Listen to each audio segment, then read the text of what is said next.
Mari kita akan datang dalam doa kepada Tuhan. Sungguh kami mengucap syukur untuk rahmat anugerah-Mu, kasih kemurahan-Mu Tuhan bagi kehidupan kami. Kami boleh menikmati sepanjang hari ini di dalam kasih karunia-Mu yang besar, menuntun di dalam setiap kegiatan yang kami kerjakan. Biar kiranya Tuhan memberkati setiap apa yang kami boleh perbuat di dalam aktivitas kami sepanjang hari ini. Dan sekarang kami mau Tuhan mendapatkan kesempatan untuk merendahkan diri, mendengarkan kebenaran firman-Mu. Kiranya Engkau hadir bersama dengan kami, untuk kami boleh Tuhan mengalami jamahan Tuhan melalui kebenaran firman-Mu. Dan biarlah melalui kebenaran firman-Mu, hidup kami boleh melihat lagi apa yang menjadi rencana Tuhan bagi kehidupan kami gereja-Mu di tengah-tengah zaman yang mendekat dengan kedatangan Tuhan. Tuhan, biar kiranya Engkau akan membukakan lagi pembukaan rahasia firman-Mu untuk mencelikkan mata hati kami memandang kepada kebesaran-Mu dalam firman-Mu. Tidak ada kemampuan kami Tuhan untuk bisa memahami dan mengerti akan firman-Mu, tetapi kuasa Roh Kudus-Mu Tuhan kiranya mengurapi kami, mempermudah kami untuk mengerti akan setiap perkataan firman-Mu. Kami boleh diberkati melalui kebenaran firman-Mu. Terima kasih Tuhan, semua yang bukan datang dari Tuhan kami usir, kami tolak dalam nama Yesus. Pergi keluar dari tempat ini. Darah anak domba berkuasa. Makasih Tuhan. Biarlah kiranya kami penuh dengan kebebasan yang daripada Roh-Mu, untuk kami boleh menyelami lebih dalam akan kebenaran firman. Berfirmanlah buat kami siap untuk mendengarkannya. Dalam nama Tuhan Yesus kami berdoa dan mengucap syukur. Amin. Puji Tuhan, salam sejahtera saya sampaikan kepada kita semua, jemaat yang dikasihi oleh Tuhan, dimanapun kita sekalian berada. Biar kiranya berkat, shalom, sukacita yang dari Tuhan itu boleh dilimpahkan buat setiap kehidupan kita semua. Pada kesempatan malam hari ini kita akan bersama-sama melanjutkan pelajaran studi kitab Wahyu, mana kita sedang belajar mengenai hukuman sangkakala. Dan pada kesempatan malam hari ini, hukuman sangkakala pertama dan yang kedua kita akan sama-sama nanti baca terlebih dahulu di dalam kitab Wahyu pasal yang ke-8. Kita akan melihat bahwa sangkakala yang pertama dan yang kedua ini adalah merupakan satu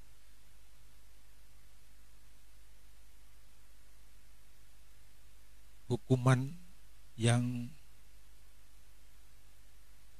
dijatuhkan atas muka bumi ini, ya, sebagai satu hukuman bagi setiap orang yang menolak kebenaran firman Tuhan.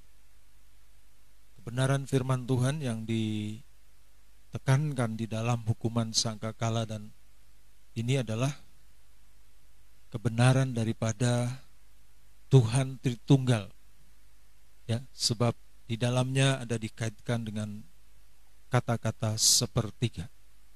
Jadi sepertiga itu mengingatkan kita tentang pribadinya Tuhan yang esa, namun dia memiliki 3 sifat yang menjadi satu. Itulah dia sebagai Bapa, dia sebagai Anak, juga sebagai Roh Kudus. Menjadi satu, yaitu Tuhan yang esa. Puji nama Tuhan. Pada kesempatan malam hari ini saya ajak terlebih dahulu kita membaca Di dalam Wahyu pasalnya yang ke-8, kitab Wahyu pasalnya yang ke-8, ayatnya yang ke-6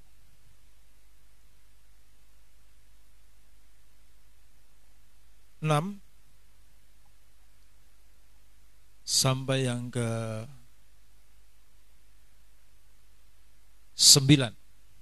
Puji nama Tuhan. Dikatakan demikian oleh firman Tuhan, dan dan ketujuh malaikat yang memegang ketujuh sangkakala itu bersiap-siap untuk meniup sangkakala. Ayat yang ke-7, lalu malaikat yang pertama meniup sangkakalanya, dan terjadilah hujan es dan api bercampur darah, dan semuanya itu dilemparkan ke bumi. Maka terbakarlah sepertiga dari bumi dan sepertiga pohon dan seluruh rumputan hijau. Ayat yang ke-8, lalu malaikat yang kedua meniup sangkakalanya, dan ada suatu seperti gunung besar yang menyala-nyala oleh api dilemparkan ke dalam laut, dan sepertiga menjadi darah, dan matilah sepertiga dari segala makhluk yang bernyawa, binasalah sepertiga dari semua kapal.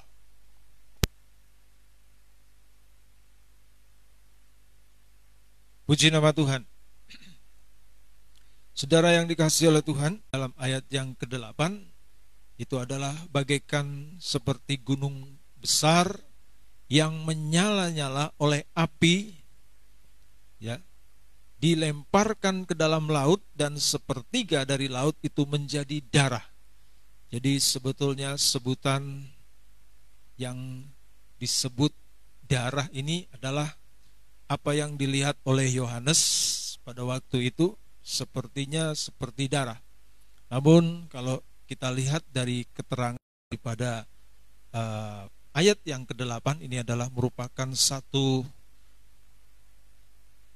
sumber yang dari gunung besar, ya, dan ini saya artikan seperti letupan gunung berapi yang kemudian saudaraku meluap turun memenuhi sebagian daripada permukaan air laut. Ya, jadi ini adalah merupakan satu kejadian jadi di sangkakala pertama dan yang kedua. Dikatakan sangkakala yang pertama bahwa hujan es dan api bercampur darah, ya, yang kata lainnya belerang atau lahar panas, ya, itu dilemparkan ke bumi. Ya, jadi sebetulnya bumi ini adalah merupakan satu tempat kediaman manusia, dan bumi yang kita tempati sekarang ini merupakan satu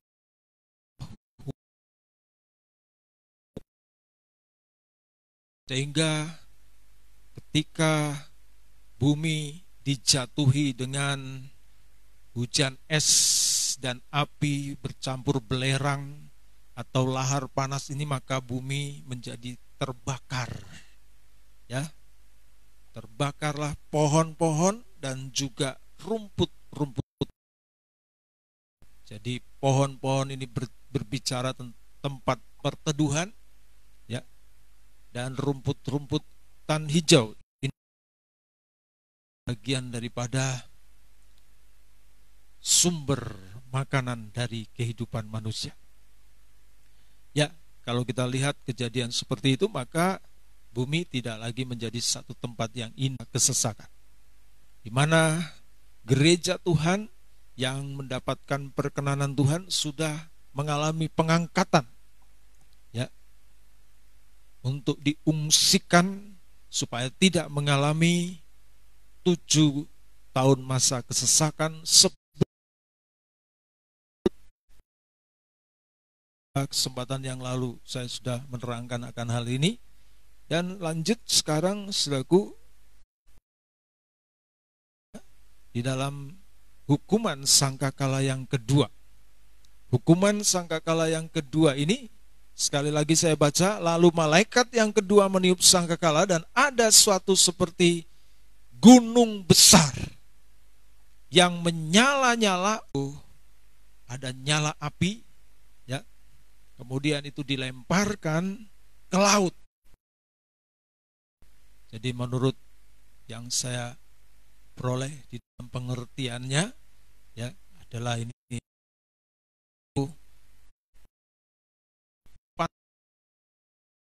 besar yang kemudian itu tumpah ke lautan, ya, dan dikatakan dari laut jadi darah. Jadi kata darah ini sebetulnya karena terlihat warna merah, ya. Dan kalau kita bisa menyaksikan lahar gunung ketika dia tertumpah ke air, maka kelihatannya seperti darah. Demikianlah yang dilihat oleh Yohanes di Pulau Patmos. Ya, jadi sangkakala yang ketan, ketika api yang bersumber dari gunung besar itu, ya, tertumpah, maka menumpahkannya ke laut. Laut menjadi darah, kelihatan seperti darah.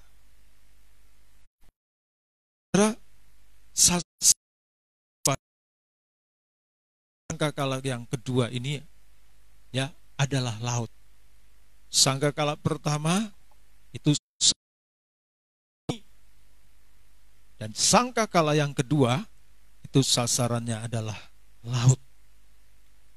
Kita ketahui, saudaraku, bahwa lautan ini menjadi satu tempat, ya, usaha dari manusia.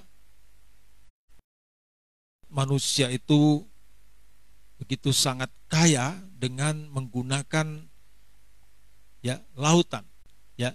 Dan ketika laut itu terkena dengan letupan gunung besar, ya, yang meletus, maka lautan itu dipenuhi dengan lahar panas, membuat sepertiganya itu menjadi hangus terbakar.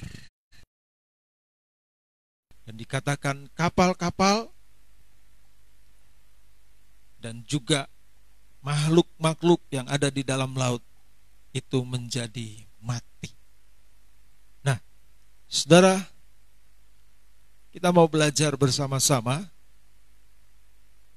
tentang sangkakala yang kedua ini. Jadi jelas, sekali lagi saya mau ingatkan bahwa suasana kehidupan manusia yang tidak ikut rapture itu, dia akan mengalami suatu suasana yang begitu sangat mengerikan. Ya. Tidak ada yang enak. Bumi hangus sepertiga saja, itu sudah membuat sudah tidak nyaman keadaan manusia. Apalagi dikatakan sepertiga dari lautan juga akan binasa. Ini membuat semakin tambah tidak nyaman tinggal di atas muka bumi ini. Itulah zaman masa kesukaran besar. Di awal 7 masa kesesakan. Nah, saudara,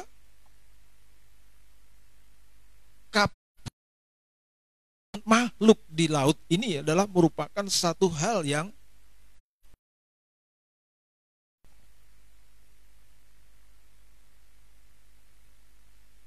menjadikan manusia itu kaya di bumi ini. Ada pedagang, ya, menggunakan kapal untuk ekspor impor, ya. Dan ini adalah merupakan satu usaha dari manusia yang menggunakan transportasi laut ini. Dari hasil menggunakan transportasi laut ini, ya, itu membuat manusia itu kemudian menjadi sombong, menjadi angkuh, dan akhirnya lupa kepada Tuhan. Itulah yang terjadi di tengah-tengah kehidupan manusia di dunia ini. Mereka mendapatkan kesempatan untuk bisa berusaha, dan dengan menggunakan lautan yang begitu sangat luas, ya, mana mereka menggunakan kapal-kapal, ya, untuk mengekspor impor perdagangan, dan juga menggunakan kapal untuk mendapatkan ikan-ikan, ya, yang ada di laut, ya, khususnya ini pengusaha restoran seafood, ya, itu juga diperkaya dengan begitu sangat luar biasa melalui sumber daripada lautan ini. Namun sekali lagi, kekayaan yang didapat dari sumber laut ini kemudian membuat manusia menjadi sombong di hadapan Tuhan.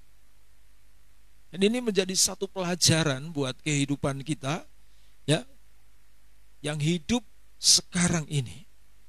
Dan mari kita mau belajar melalui peristiwa hukuman sangkakala yang kedua ini, supaya kita kalau satu kali waktu mendapatkan kesempatan untuk diberkati melalui usaha di dalam menggunakan jalur, ya, lautan ini, supaya dengan cerita firman Tuhan ini kita bisa sadar dan bertobat, ya, karena begitu sangat luar biasanya orang, ya, diberkati melalui jalur laut ini. Kecenderungan setelah dia diberkati, maka dia jatuh di dalam dosa kesombongan. Nah, ada satu orang yang begitu sangat diberkati juga di dalam pengalaman hidupnya, ya, dia menggunakan kapal-kapal di lautan ini menjadi satu sarana untuk mendapatkan kekayaan yang luar biasa, ya. Dan itu ditulis, saudaraku, di dalam 1 Raja-Raja pasalnya yang ke-10 ayat 21 sampai yang ke-24. Saudara, kita perhatikan baik-baik, cerita ini sangat luar biasa, ya. Ini adalah cerita tentang Salomo. Kita tahu bahwa Salomo itu adalah orang yang sangat diberkati oleh Tuhan. Dia memiliki hikmat yang luar biasa. Dan ditulis di dalam Alkitab, tidak ada orang yang sekaya dia. Bahkan sampai saat ini, ya, jadi sangat luar biasa kekayaannya. Dan salah satu kekayaannya itu adalah dia menggunakan kapal-kapal untuk mendapatkan harta kekayaan. Dan salah satunya ada emas yang menjadi bagian daripada kemegahan kerajaan Salomo pada waktu itu.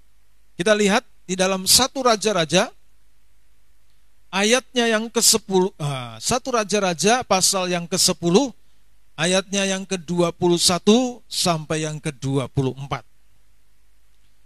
1 Raja-Raja pasal 10 ayat 21, demikian dikatakan oleh firman Tuhan, segala perkakas minuman Raja Salomo dari emas. Perhatikan, tempat minum Raja Salomo itu dibuat dari emas. Ya, saya belum pernah melihat, ya, ada mangkok emas untuk tempat minum, saudaraku, ya. Tapi ditulis dalam firman Tuhan ini, tempat minuman Raja Salomo itu ada yang terbuat dari emas, ya, dan segala barang di gedung hutan Libanon itu dari emas murni. Jadi ada satu tempat, ya, yang dimana disebutkan itu gudang hutan Libanon, karena gudang itu dibuat dari kayu-kayu hutan Libanon yang sangat terkenal pada waktu itu. Dan di dalam isi daripada bangunan itu, ya, adalah emas melulu. Ya. Dan ini sangat luar biasa, Saudara. Ada gudang emas segala pada zaman Salomo. Ya, terus tidak ada barang perak. Sebab orang menganggap perak tidak berharga pada zaman Salomo. Saking banyaknya emas, perak jadi tidak berharga. Ayat 22, sebab di laut, perhatikan saudaraku, raja mempunyai kapal-kapal Tarsis bergabung dengan kapal-kapal Hiram. Ya, jadi kalau ditulis Tarsis itu, mereka juga adalah merupakan satu kota yang sangat luar biasa, ya, yang sangat diberkati dengan penggunaan kapal perdagangan di Tarsis. Nah, kapal-kapal Tarsis bergabung dengan kapal-kapal Hiram punyanya Salomo, ya, dan sekali 3 tahun kapal-kapal Tarsis itu datang membawa emas dan perak serta gading, juga kera, ya, dan burung merak. Ya, jadi penggunaan kapal ini sempat sejak zaman dahulu sampai sekarang membuat orang itu kaya raya. Ya, sama seperti Salomo. Di dalam kekayaannya salah satunya adalah karena dia mempunyai kapal. Terus ayat yang ke-23, Raja Salomo melebihi semua raja di bumi dalam hal kekayaan dan hikmat. 24, seluruh bumi berikhtiar menghadap Salomo untuk menyaksikan hikmat yang telah ditaruh Tuhan di dalam hatinya. Ya, jadi Salomo pada waktu itu di dalam kekayaannya yang sangat luar biasa bersama dengan hikmatnya, sampai seluruh, ya, orang yang ada di muka bumi ini, saudaraku, ya, pada waktu itu ingin ketemu dengan Salomo untuk menyaksikan hikmat dan kekayaannya. Jadi kembali, saudara, Salomo ini adalah salah seorang yang diberkati sangat luar biasa oleh karena punya, ya, kapal laut untuk mendapatkan harta kekayaan bagi kerajaannya. Nah, saudaraku, ya, tentunya tidak salah, ya, kalau anak-anak Tuhan itu punya bisnis galangan kapal seperti ini. Ya, kita bersyukur. Namun diingat, saudara, cerita Salomo ini menjadi satu peringatan buat anak-anak Tuhan. Karena di dalam kekayaan yang dimiliki Salomo, justru dia jatuh. Dan kejatuhan Salomo adalah dia kemudian melupakan Tuhan. Dengan apa, saudara? Dia memperistri banyak wanita. Bahkan tidak cukup istri, gundik-gundik juga. Ya. Akhirnya, saudaraku, kalau dikumpulkan semua, ya, istri dan gundiknya, ada 1.700 istri, 300 gundik. Nah, ini akibat daripada kekayaan yang kemudian, saudaraku, memberkati kehidupan manusia, tidak punya satu ingatan kepada Tuhan. Dianggap bahwa kekayaan yang dia miliki itu adalah hasil usaha dari dirinya sendiri. Kemudian jatuh di dalam dosa. Ya, saudaraku, kita lihat ini di dalam 1 Raja-Raja pasalnya yang ke-11 ayat yang pertama sampai yang ketiga. Di Salomo ini punya kapal yang membuat dia semakin kaya, namun dia akhirnya bermasalah di dalam kekayaannya, ya, karena dia jatuh di dalam soal pernikahan. Ya. Apa dikatakan oleh firman Tuhan di dalam 1 Raja-Raja pasal 11 ayat yang pertama? Adapun Raja Salomo itu mencintai perempuan asing. Ya. Sebetulnya di bangsa Israel sudah diperingatkan, ya. Kalau ambil istri itu ya ambil dari bangsa sendiri. Nah, ini masalahnya. Dia mencintai banyak perempuan asing. Kita tidak tahu, saudaraku, ini mungkin terjadi bukan hanya dulu, bahkan sekarang. Sekarang kalau semakin kaya, banyak duit, disertai juga banyak istri. Nah, saudara, ini pengalaman dari Salomo. Dia diberkati dengan luar biasa, dengan galangan kapalnya, tapi dia kemudian mencintai banyak. Ya, jadi ini banyak, ini berarti gak cuma 1-2, ya, tapi banyak sekali kalau menurut saya. Dan ini perempuan asing. Terus di samping anak Firaun, ia juga mencintai perempuan-perempuan Moab, Amon, Edom, Sidon, dan Het. Ini di luar dari bangsa Israel. Terus ayat yang kedua, padahal tentang bangsa-bangsa itu Tuhan telah berfirman kepada orang Israel, janganlah kamu bergaul dengan mereka dan mereka pun jangan bergaul dengan kamu, sebab sesungguhnya mereka akan mencondongkan hatimu kepada ilah-ilah mereka. Hati Salomo telah terpaut kepada mereka dengan cinta. Jadi saudara, ini yang menjadi masalah buat kehidupan Salomo di dalam kekayaannya. Terus ayat yang ketiga, ia mempunyai 700 istri. Ini luar biasa. Dari kaum bangsawan dan 300 gundik. Digabungkan menjadi 1000. Istrinya itu menarik hatinya. Wah, ini masalah. Terus ayat yang keempat,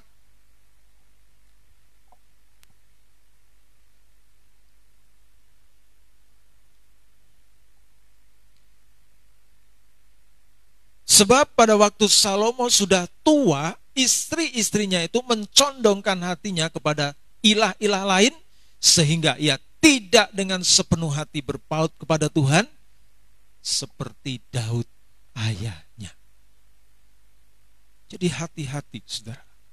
Bukannya kita dilarang untuk hidup di dalam segala kelimpahan kekayaan dunia ini. Hukuman sangkakala yang kedua ini dijatuhkan atas laut dan dikatakan musnahlah kapal-kapal. Kalau kita diberikan kesempatan untuk bisa berbisnis di dalam menggunakan samudra raya, dan Tuhan memberkati kehidupan kita, jangan sampai kita lupa kepada Tuhan.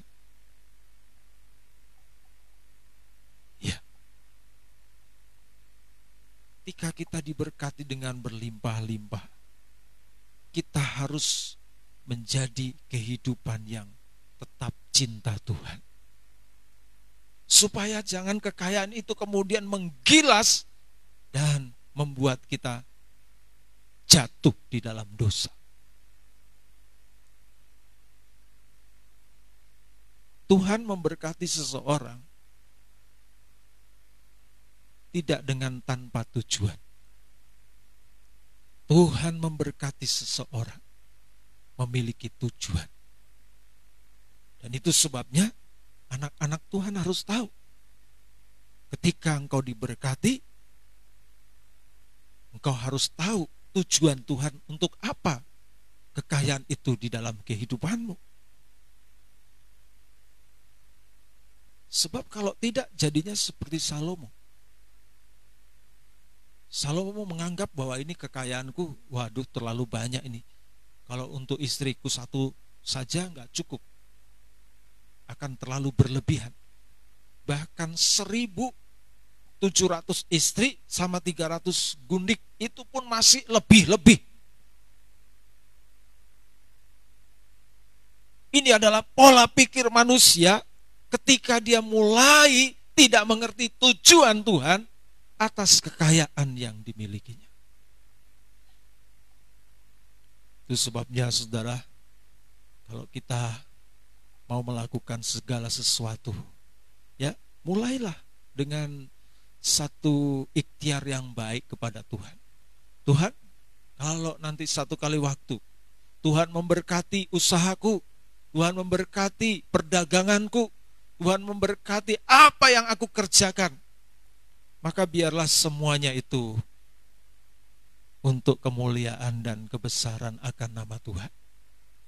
Saudara, saya yakin dan percaya ketika kita punya ikhtiar yang baik di dalam keberhasilan kita di dalam dunia usaha, maka Roh Kudus itu akan nanti menuntun kita untuk menjadi satu kehidupan yang akan menjadikan kekayaan itu bagi kemuliaan nama Tuhan. Biarlah pengalaman Salomo ini menjadi satu pelajaran yang membuat gereja Tuhan di akhir zaman ini tidak jatuh di dalam dosa yang sama. Ayo, semakin diberkati Tuhan, semakin cinta Tuhan. Bukan semakin cinta kepada perempuan asing, apalagi seperti yang dilakukan oleh Salomo. Tetapi semakin cinta kepada Tuhan. Puji nama Tuhan. Nah, saudaraku, bukan hanya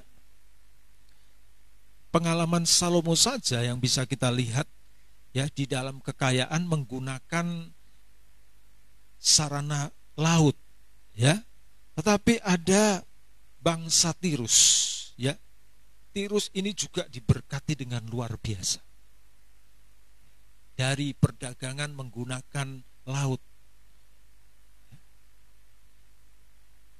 Dan apa yang dilakukan oleh Tirus ketika mereka hidup di dalam kelimpahan, keberhasilan, kekayaan yang mereka miliki dari sarana laut ini. Kita lihat di dalam Yehezkiel pasal yang ke-27 ayat yang kedua sampai yang keempat. Yehezkiel pasal 27 ayat yang kedua sampai yang keempat. Hai engkau anak manusia, ucapkanlah suatu ratapan mengenai Tirus. Ya. Dan katakanlah kepada Tirus yang terletak di pintu masuk lautan dan yang berdagang dengan bangsa-bangsa di banyak daerah pesisir. Beginilah firman Tuhan. Hai Tirus, engkau berkata, aku kapal yang maha indah. Jadi saudaraku, saking hebatnya di dalam perdagangan menggunakan sarana laut ini, Tirus ini sampai menjuluki daerah atau kotanya sebagai kapal yang maha indah. Ya. Saudara mungkin tahu ya, sekarang ini ada kapal-kapal yang sangat luar biasa indahnya. Ada kapal pesiar, ya, ada kapal angkutan yang didesain dengan begitu indah. Jadi zaman dahulu juga Tirus ini mempunyai kapal yang maha indah. Kalau sekarang saya lihat ya sejenis kapal cruiser, ya, di sana ada begitu banyak ya satu tempat lokasi, ada kolam renang, ada tempat hiburan, ada tempat-tempat lain dan sangat luar biasa. Nah, di sini dikatakan Tirus ini kotanya itu seperti kapal yang maha indah. Julukannya. Karena apa? Karena mereka diberkati dengan perdagangan melalui kapal ini. Terus ayat yang keempat, wilayahmu di tengah lautan, ahli bangunanmu membuat keindahanmu sempurna. Cukup sangat luar biasa ini, saudaraku ya. Berarti keindahan daripada kota Tirus ini. Ya. Jadi di kota Tirus itu, saudaraku ya, bangunannya itu sangat luar biasa. Eksotis sekali, saudaraku ya. Sangat luar biasa indahnya. Ya. Bahkan dikatakan nyaris sempurna. Luar biasa. Namun saudaraku, ada masalah dengan orang yang ada di Tirus ini. Di dalam kesempurnaan ya, keindahan kotanya dan kesuksesan di dalam perdagangan menggunakan kapal. Ternyata saudaraku, di balik semua itu ada sikap yang tidak Tuhan berkenan kepada orang Tirus, kota Tirus ini. Dan mari kita lihat dan pelajari bersama-sama ya, supaya kita bisa mengerti dan sadar ya, agar kita tidak jatuh di dalam keadaan dosa yang sama ya, seperti yang dilakukan oleh orang Tirus ini. Ini juga orang yang diberkati dengan luar biasa lewat perdagangan laut, namun dia memiliki kesombongan. Yeskiel pasal 26, ayat yang pertama sampai yang ke-6. Apa dikatakan oleh firman Tuhan? Yeskiel pasal 26, ayat yang pertama, pada tahun ke-11, dalam bulan yang tertentu, pada tanggal 1 bulan itu datanglah firman Tuhan kepadaku. Pada Yeskiel, ayat yang kedua, hai anak manusia, oleh karena Tirus berkata mengenai Yerusalem. Saudara perhatikan ini. Jadi ini Tirus ini kan tadi dilihat oleh kita bersama-sama di dalam ya Yeskiel pasal 27. Ini adalah satu kota yang sangat luar biasa, satu kota yang nyaris sempurna keadaannya, begitu indah. Ya. Namun dia dikatakan di sini oleh karena Tirus berkata mengenai Yerusalem. Apa yang dikatakan Tirus mengenai Yerusalem? Dia mengatakan syukur. Nah ini kesombongan yang tersembunyi di balik kehebatan kota Tirus. Selanjutnya, sudah rusak pintu gerbang bangsa-bangsa itu. Ia akan beralih kepadaku, sehingga aku menjadi penuh, tetapi ia menjadi reruntuhan.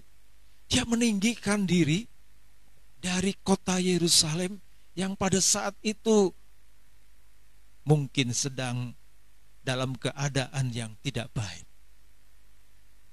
Kita tahu bahwa Yerusalem itu adalah merupakan kota yang selalu diamati oleh Tuhan.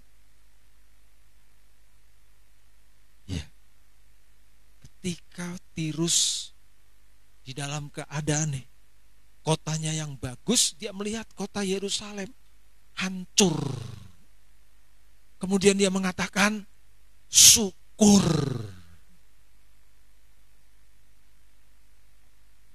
Nah ini berbicara tentang kesombongan. Anak-anak Tuhan yang diberkati, ya, jangan sampai melihat Yerusalem pekerjaan Tuhan dalam keadaan porak-poranda kemudian mengatakan syukur. bukannya membantu malah nyukur ke. Ini didengar oleh Tuhan dan dilihat oleh Tuhan. Dengan catatan ini, kemudian akhirnya Tuhan menjatuhkan Tirus. Ya. Jadi kalau kita diberkati melihat orang-orang yang dalam keadaan susah, sulit, sengsara, jangan kemudian nyukur-nyukurkan. Tapi buatlah sesuatu yang bisa mengangkat kehidupan mereka. Tirus demikian yang dilakukan terhadap Yerusalem. Ketika dia diberkati dengan luar biasa dan dilihat Yerusalem menjadi reruntuhan, dia tidak melakukan apa-apa. Dia malah jelek-jelekkan, syukur-syukurin kepada Yerusalem. Ya, terus ayat yang selanjutnya, ayat yang ketiga, kita mau lihat. Oleh sebab itu beginilah firman Tuhan, lihat, aku menjadi lawanmu, hai Tirus. Perhatikan, aku akan menyuruh bangkit banyak bangsa melawan engkau, seperti lautan menimbulkan gelombang-gelombangnya. Di saudaraku yang dikasihi oleh Tuhan, ini jadi satu pelajaran buat kita anak-anak Tuhan. Ayat yang keempat, mereka akan memusnahkan tembok-tembok Tirus dan meruntuhkan menara-menaranya. Debu tanahnya akan kubuang sampai bersih daripadanya, dan akan kujadikan dia gunung batu yang gundul. Jadi dari hebat di dalam kekayaan sampai kering kerontang. Kalau Tuhan sudah berperkara melawan manusia yang sombong. Terus ayat yang kelima, ia akan menjadi penjemuran pukat di tengah laut. Sebab aku mengatakannya, demikianlah firman Tuhan, ia akan menjadi jarahan bagi bangsa-bangsa. Ya, kekayaannya itu habis, diambil, dijarah oleh bangsa-bangsa. Ayat yang ke-6. Dan anak-anaknya perempuan yang tinggal di daratan akan ditewaskan dengan pedang, dan mereka akan mengetahui bahwa akulah Tuhan. Perhatikan, buang semua kesombongan-kesombongan dari hasil apa yang kita peroleh dari kerja kita di dunia ini. Sekali lagi Tuhan memberkati anak-anaknya bukan tanpa tujuan. Ada tujuan-tujuan tertentu. Ketika kita menjalankan tujuan itu di dalam keberhasilan kita, maka hidup kita tidak akan pernah jatuh. Sebab Tuhan mengatakan di dalam kata-kata berkat-Nya kepada bangsa Israel, engkau akan naik dan terus naik, tidak pernah turun. Engkau akan menjadi kepala dan bukan ekor. Jadi kalau ada kehidupan anak-anak Tuhan udah naik kemudian anjlok jatuh, itu ada peringatan Tuhan di dalamnya.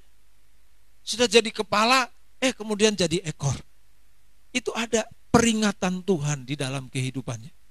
Jadi itu sebabnya saudara, melalui peristiwa hukuman sangkakala yang kedua ini, kita diingatkan, ayo, kalau diberkati itu jangan cinta akan kekayaannya, jangan sombong seperti Tirus, tapi rendahkanlah diri. Sebab orang yang rendah hati akan ditinggikan. Saudara yang dikasihi oleh Tuhan, ini merupakan satu pelajaran buat kita. Kita bisa ambil dari hukuman sangkakala yang kedua. Ya, mari jangan lagi terjebak oleh kekayaan yang Tuhan percayakan kepada kita. Salomo jadi lupa Tuhan. Tirus jadi sombong, tinggi hati, merendahkan Yerusalem. Dijebak dengan kekayaan, jatuh. Sekali lagi, bagaimana caranya supaya kita tidak terjebak dengan kekayaan? Lakukan apa yang menjadi tujuan Tuhan, atas apa yang Tuhan percayakan dalam kehidupan kita. Ketika kita lakukan, maka kita tidak akan pernah jatuh. Segala sesuatu kalau kita kembalikan kepada Tuhan, dari Tuhan, untuk Tuhan, dan bagi kemuliaan nama Tuhan, maka kita tidak akan pernah jatuh. Kita akan tetap kuat bersama dengan Tuhan. Puji nama Tuhan. Jadi pesan Tuhan melalui meterai hukuman sangkakala yang kedua ini memperingatkan supaya kita berhati-hati dengan kekayaan yang kita miliki di dalam kehidupan kita. Ya, 1 Timotius pasal yang ke-6 ayat yang ke-17. 1 Timotius pasal yang ke-6 ayat yang ke-17 dikatakan demikian, peringatkanlah kepada orang-orang kaya di dunia ini, agar mereka jangan tinggi hati seperti Tirus, dan jangan berharap pada sesuatu yang tak tentu seperti kekayaan, melainkan pada Tuhan yang dalam kekayaannya memberikan kepada kita segala sesuatu untuk dinikmati.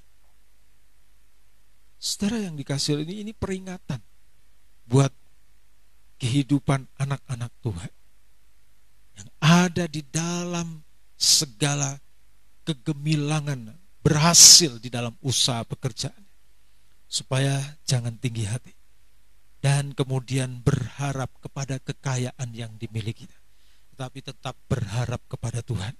Jadi saudara, apa yang dimaksud Tuhan di dalam suratan Timotius ini? Supaya kita hidup sederhana untuk menikmati apa yang menjadi bagian kita. Orang kalau diberkati oleh Tuhan sampai dia memiliki satu hal yang berlebih-lebihan, saudaraku, Tuhan juga tidak senang.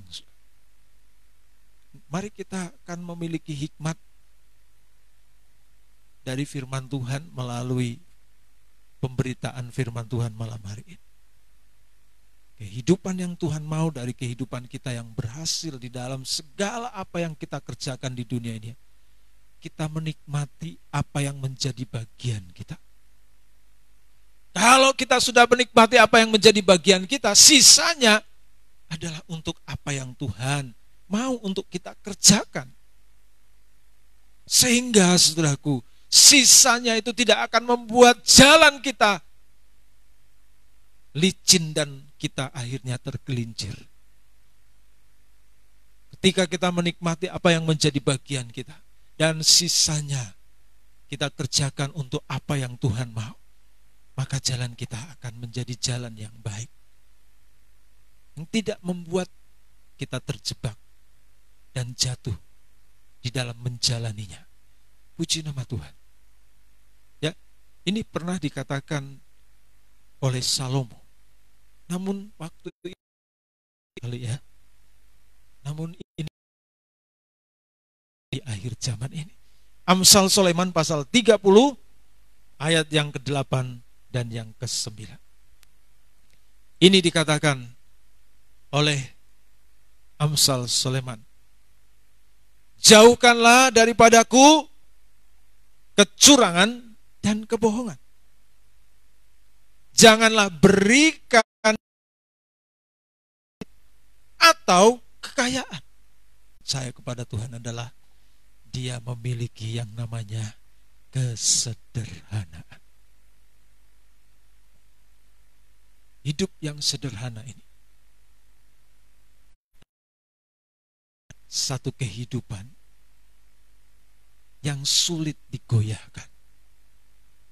Sebab dia berada di dalam standar kehidupan yang pas di hadapan Tuhan. Itu sebabnya dari Amsal Sulaiman ini kita boleh belajar untuk menikmati apa yang menjadi bagian kita. Dan selebihnya adalah apa yang Tuhan mau untuk kita lakukan. Puji nama Tuhan.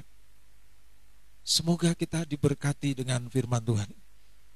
Jangan sampai sangkakala yang kedua ini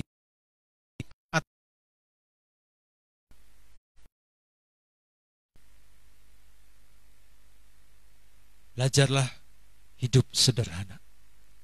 Kalau diberkati oleh Tuhan,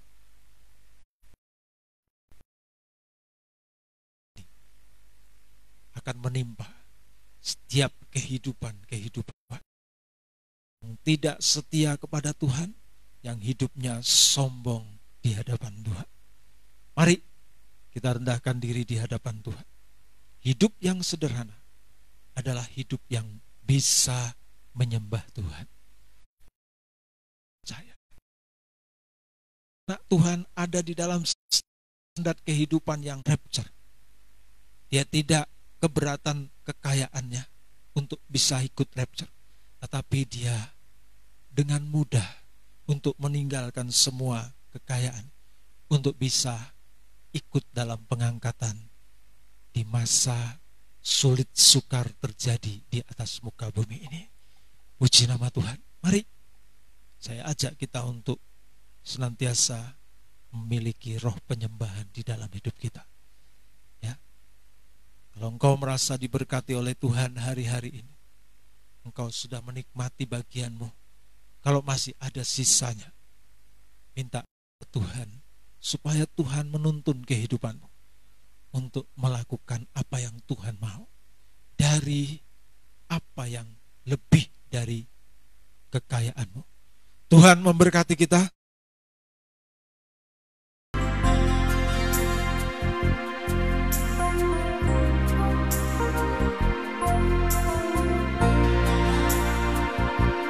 Namamu ku puji, namamu. Kita sama-sama bangkit berdiri. Pusa Engkau, oh Tuhan dan Rajaku, ku puji namamu, ku puji namamu,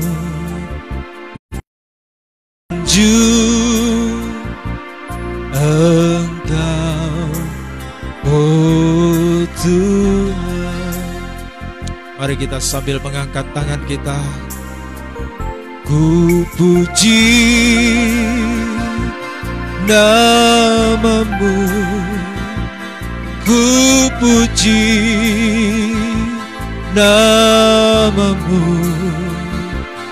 ku sanjung Engkau, oh Tuhan dan Rajaku, ku puji namamu, ku puji namamu, ku sanjung Engkau, oh Tuhan dan Rajaku, ku puji namamu, ku puji namamu, ku sanjung Engkau, oh Tuhan.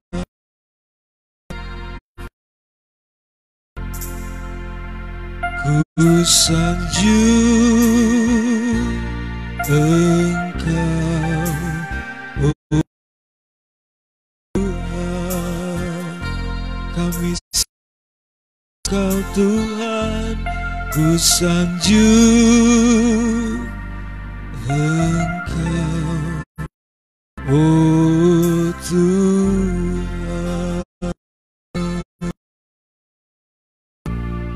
Terima kasih Tuhan buat firman-Mu. Hukuman sangkakala yang kedua ini mengingatkan kami untuk kami tidak sombong di dalam segala keberhasilan yang kami capai di dalam kehidupan kami. Kalau Engkau memberikan contoh kepada kami tentang keberhasilan Salomo yang kan Tuhan, Roh Kudus-Mu akan menyempurnakan dalam pengertian setiap kehidupan anak-anak-Mu yang mendengarkannya. Dan boleh menjadi berkat yang dapat menyucikan langkah kehidupan kami ke depan. Sehingga di dalam kami menanti kedatangan Tuhan kali kedua yang sudah sangat dekat, kami tidak tersandung dengan kekayaan. Terima kasih Tuhan Yesus. Sekali lagi, biar kami boleh Tuhan, alat bagi kemuliaan-Mu di dalam segala kelebihan yang Tuhan percayakan kepada kami. Bagimulah segala pujian, hormat, sembah, kemuliaan, kekal selama-lamanya. Tuhan memberkati kami dengan segala berkat-berkat yang berlimpah. Puas daerah pelayan usaha.